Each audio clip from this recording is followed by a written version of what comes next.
வணக்கம். நாளேடுகளில் நமது பார்வையூடாக சந்திக்கின்றோம். இன்று 25ஆம் திகதி ஜூலை மாதம் 2017ஆம் ஆண்டு செவ்வாய்க்கிழமை. வழக்கம் போன்று இன்றைய தினமும் எமது கரங்களில் கிடைக்கப்பெற்றுள்ள பத்திரிகைகளின் முன்பக்க செய்திகளை பார்க்க உள்ளோம். இன்றைய வீரகேசரி பத்திரிகையின் பிரதான செய்தி, கரடியனாறு பகுதியில் பதற்றம், விசேட அதிரடிப்படையினரின் துப்பாக்கிச் சூட்டை அடுத்து ஆற்றில் குதித்த இளைஞர் உயிரிழப்பு என்ற தலைப்பில் பிரசுரமாகி இருக்கின்றது.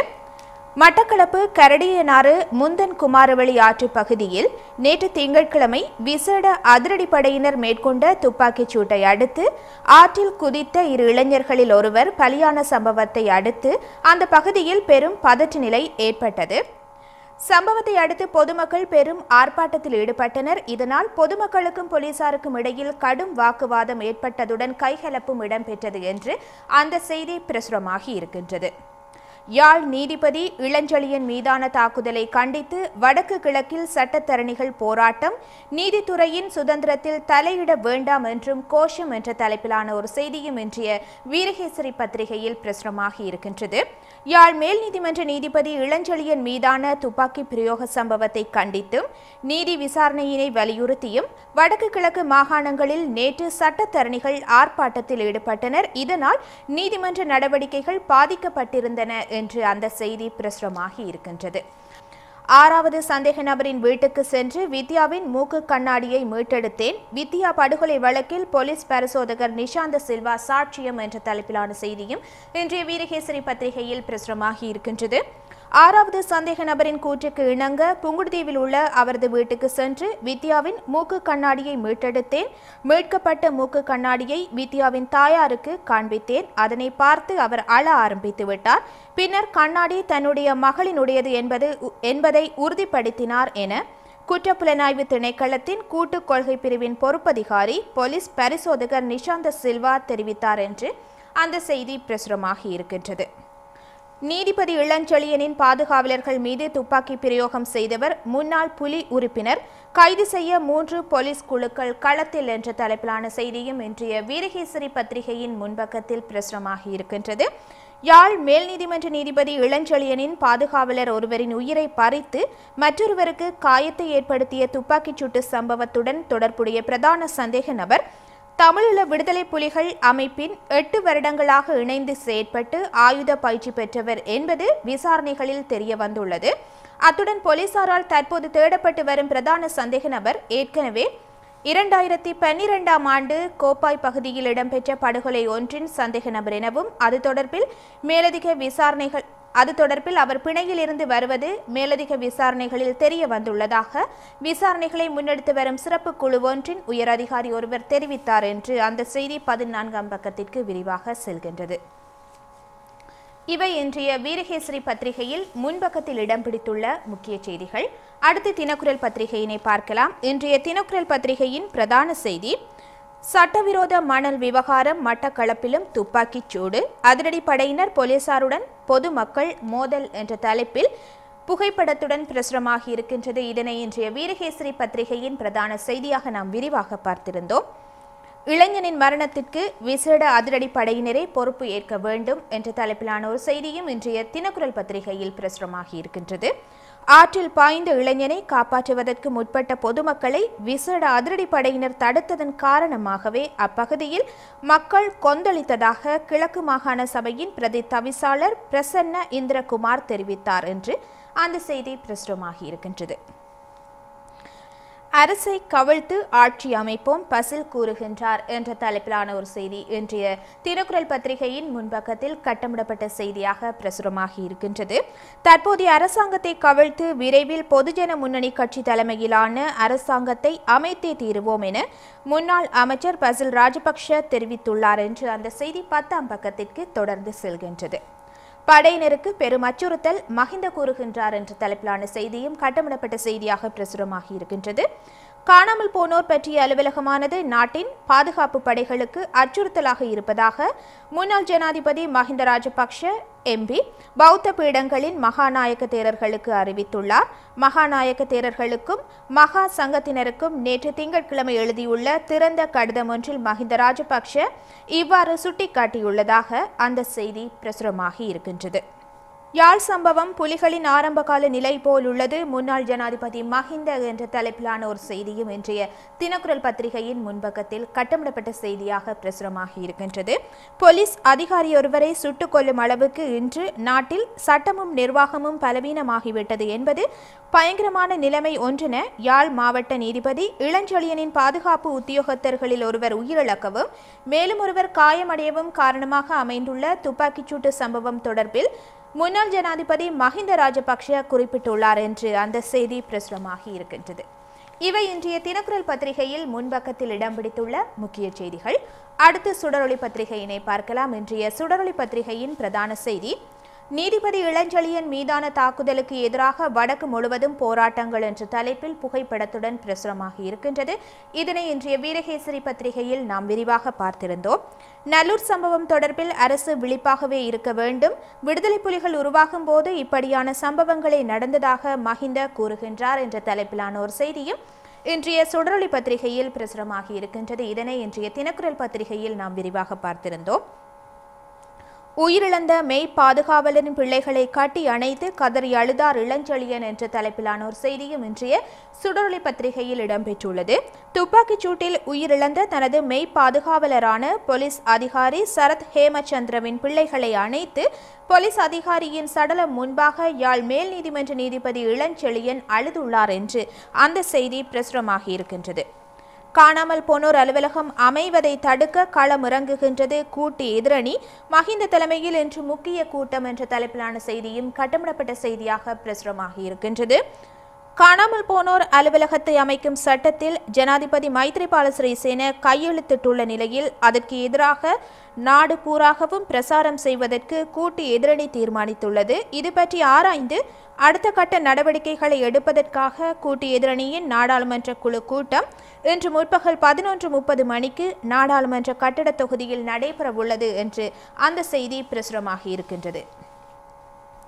இம்மாத இறுதிக்குள் கேப்பாப்பிலவு காணிகள் விடுவிக்கப்பட வேண்டும், உடன் நடவடிக்கை எடுக்குமாறு ஜனாதிபதிக்கு எதிர்க்கட்சித் தலைவர் சம்பந்தன் அவசர கடிதம் என்ற தலைப்பிலான செய்தியும் இன்றைய சுடரொளி பத்திரிகையில் கட்டமிடப்பட்ட செய்தியாக பிரசுரமாகி இருக்கின்றது.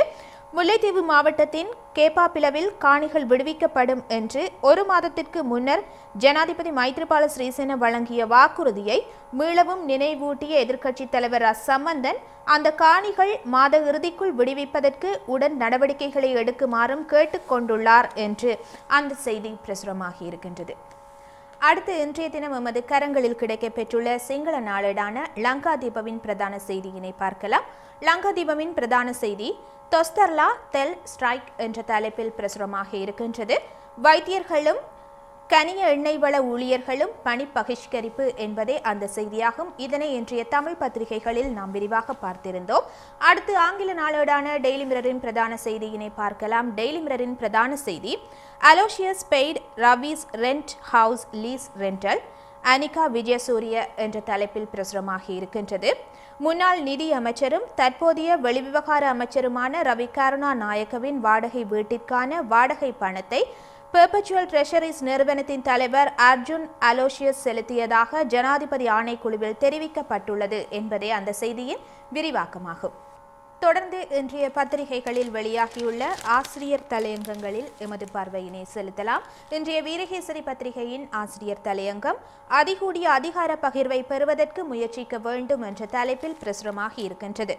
இனப்பிரச்சினைக்கான தீர்வு விடயத்தில் தமிழ் மக்களின் அபிலாஷைகளை பூர்த்தி செய்யக்கூடிய அதிகார பரவலாக்கம் இடம்பெற வேண்டும் என்ற வலியுறுத்தல் தற்போது அதிகரித்து வருகின்றது.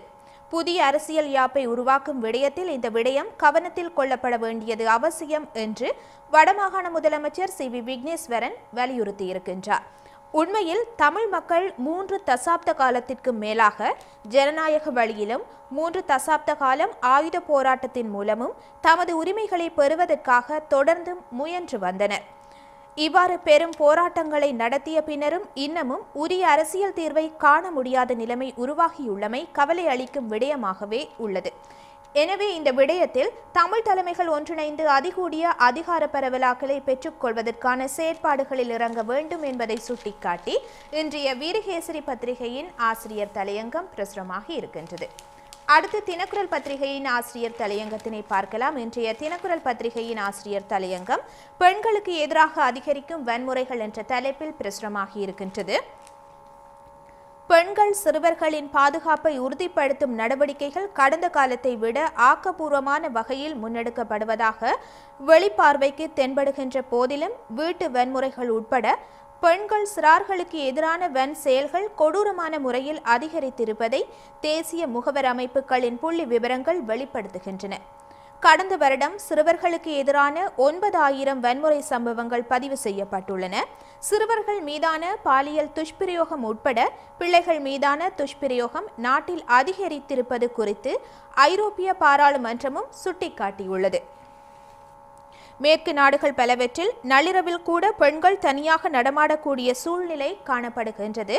ஆனால் இந்தியா, இலங்கை போன்ற கீழை தேசங்களில் பெண்கள் சிறுவர்களுக்கு போதிய பாதுகாப்பற்ற சூழ்நிலை தொடர்ந்து நீடித்து செல்கின்றது.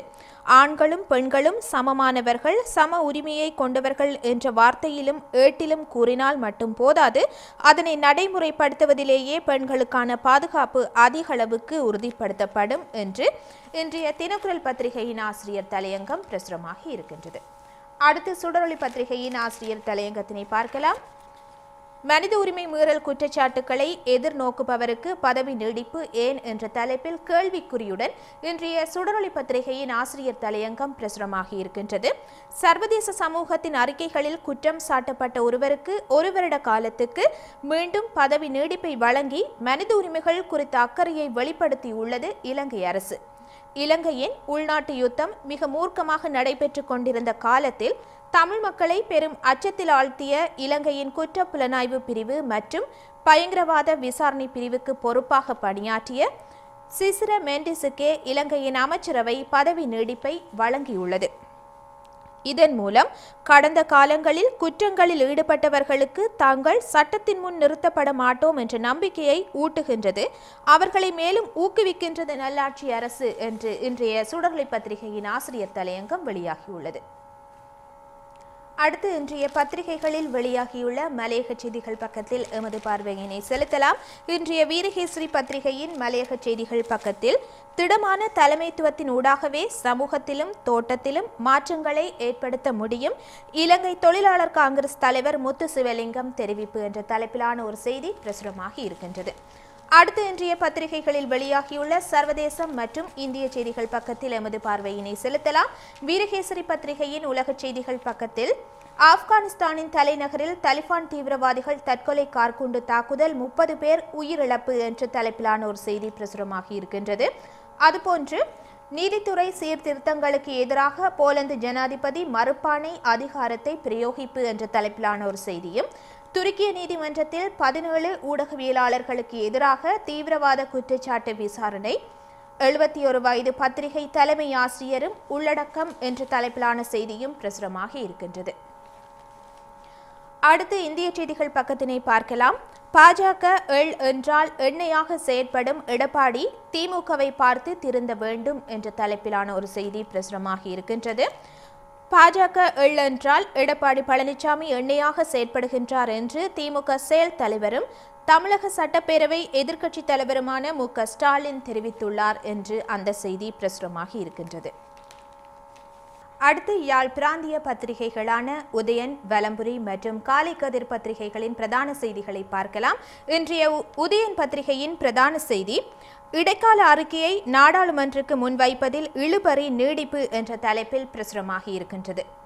அதுபோன்று வலம்புரி பத்திரிகையின் பிரதான செய்தி, கட்சி பிளவு ஏற்படுமாயின் மைத்திரியை மீள அழைத்து ஐக்கிய தேசிய கட்சி தனித்து ஆட்சி அமைக்கும் என்ற தலைப்பில் பிரசுரமாகி இருக்கின்றது. அதுபோன்று இன்றைய காலை கதிர் பத்திரிகையின் பிரதான செய்தி, இளஞ்செழியன் இலக்கு அல்லர் என்று போலீஸ் அவசரப்பட்டு அறிவித்தமை ஏன், அது குறித்தும் விசாரணை வேண்டும் என்கிறார் மாவை என்ற தலைப்பில் பிரசுரமாகி இருக்கின்றது.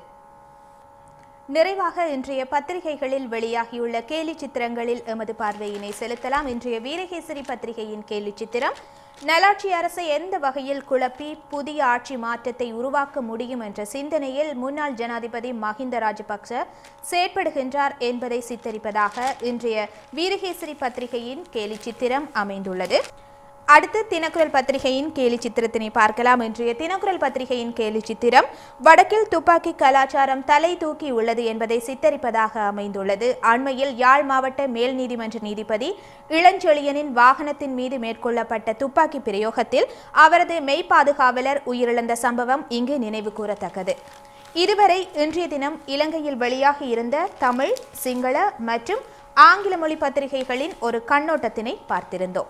மீண்டும் ஒரு நாளேடுகளில் நமது பார்வையூடாக சந்திப்போம். வணக்கம்.